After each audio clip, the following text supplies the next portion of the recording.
Je voudrais, au nom du président de la transition et du gouvernement tout entier, vous souhaiter la bienvenue. Vous savez, au Mali, l'intégration africaine, nous avons dans l'ADN.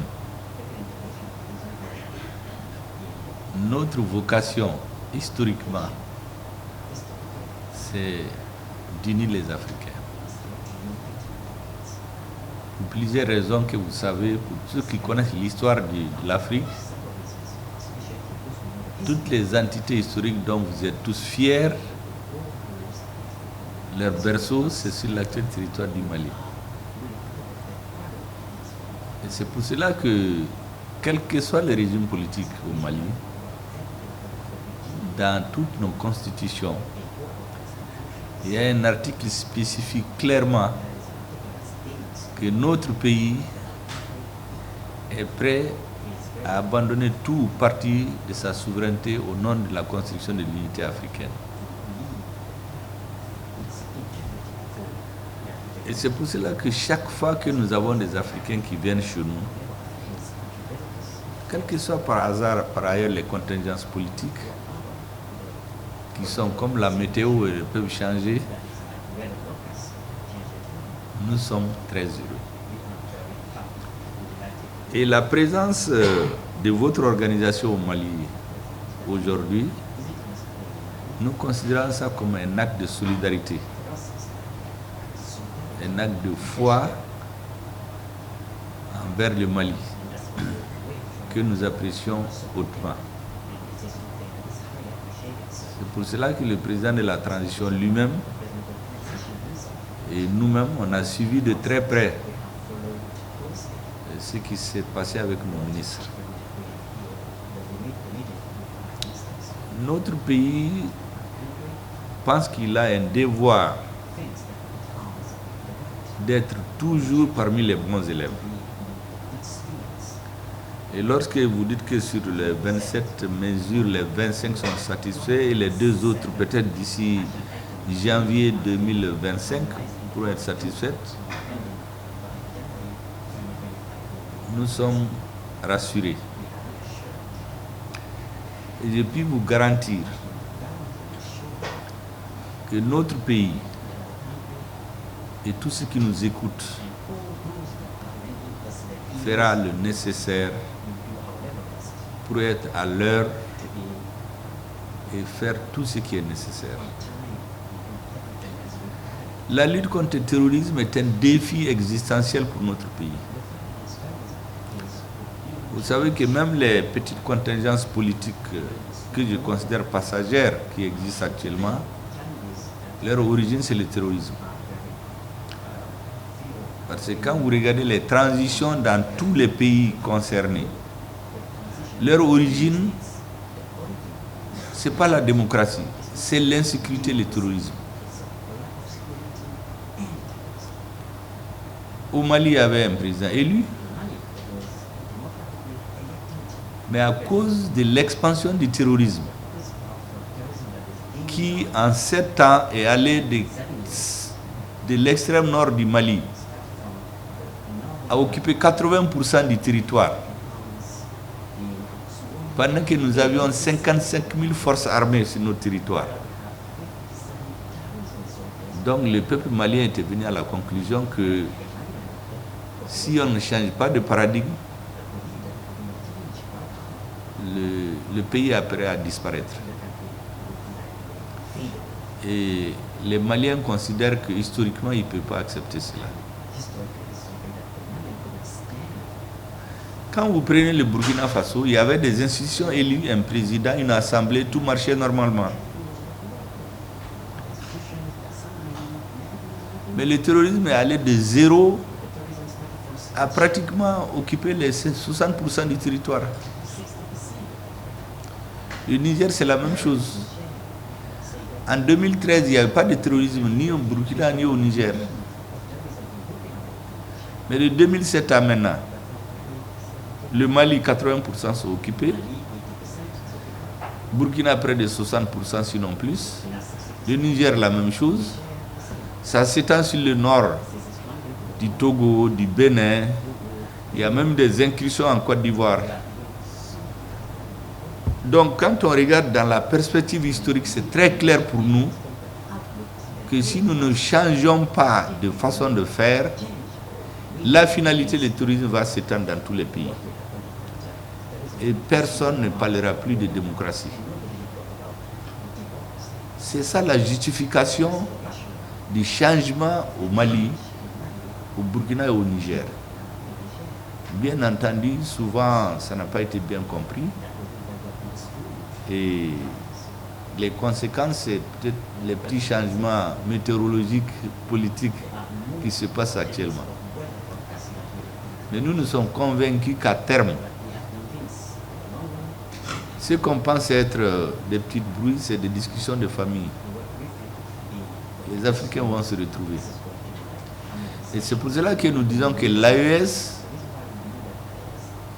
est une structure politique qui s'occupe de 3 questions fondamentales. Les questions de défense et de sécurité. Pour faire face au terrorisme qui met l'Afrique en danger existentiel. Une diplomatie commune pour parler le même langage, expliquer aux Africains et au monde entier que le problème dans notre pays, dans nos pays, ce n'est pas un problème de démocratie, c'est un problème de sécurité, de terrorisme, de lutte contre le terrorisme et pour l'existence de nos pays. Mais nous savons très bien qu'après avoir, ou pendant que nous résolvons les questions de défense, de sécurité, d'explication diplomatique, les peuples ont besoin de vivre. Donc, il faut qu'on investisse dans le développement économique et social. Et donc, le 3e pilier de l'AES, c'est l'élaboration et la mise en œuvre des grands projets structurants d'ordre économique et social. C'est ce que nous avions appelé l'évolution, pour parler de façon moderne, système 3D. Défense, diplomatie, développement. Parce que les fondateurs du mouvement ont tiré les leçons des problèmes que les premières fédérations africaines ont eu au lendemain des indépendances. Ils se sont posé beaucoup de questions. Parce qu'on n'est pas plus nationaliste que ceux qui nous ont précédés. Mais ils ont eu affaire à des problèmes historiques et politiques précis. Donc il fallait tirer les leçons. Et la grande leçon que nous avons tirée, c'est de ne pas nous éparpiller sur tout, mais nous concentrer sur les questions de défense, d'explication diplomatique et de développement économique et social. Mais cela ne peut pas aboutir s'il n'y a pas à l'intérieur un système de management et de contrôle rigoureux, comme par exemple la vocation de GIABA. Et nous considérons que c'est notre obligation de faire les efforts nécessaires pour donner satisfaction aux techniciens, j'allais dire les patriotes qui sont au sein de GIABA, qui, comme il a dit, travaillent pour avancer en laissant les problèmes politiques de côté qui vont changer. Les dirigeants vont changer, les politiques vont changer, mais les peuples restent. Et ce que vous êtes en train de faire, en réalité, en travaillant à consolider les relations de nos pays dans le domaine de la gestion des finances, de la lutte contre le terrorisme, vous êtes en train d'écrire l'histoire. Les politiques vont suivre. Parce que la politique, c'est un peu comme la météo souvent. La météo tourne, mais le sol reste. Donc ce que vous écrivez maintenant, les travaux que vous faites, les accords avec nos techniciens, sont les soubassements solides qui vont garantir à terme le bien-être des populations africaines. Or, c'est la finalité de toute action politique. Quel que soit le bord où on est, la finalité, c'est que les peuples vivent mieux.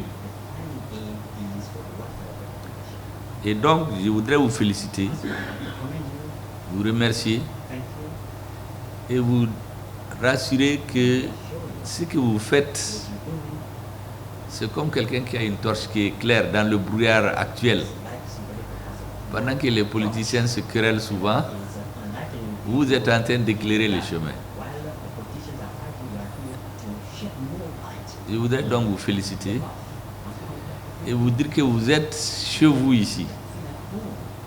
Le Mali considère que tout Africain qui foule le territoire malien, même dans les moments les plus difficiles de la guerre froide, a fortiori aujourd'hui, est chez lui.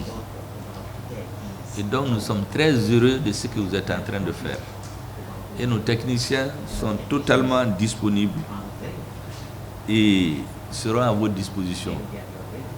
On m'a même informé, je ne sais pas, je peux vérifier auprès de vous, Votre Excellence, que le GIABA, les statuts du GIABA même ont été adoptés à Bamako. Et en décembre 2000, c'est très significatif. Ça, c'est des dates qui ne trompent pas. Donc notre vocation panafricaniste, comme je l'ai dit, ne dépend pas forcément des hommes politiques. C'est la nature du Mali.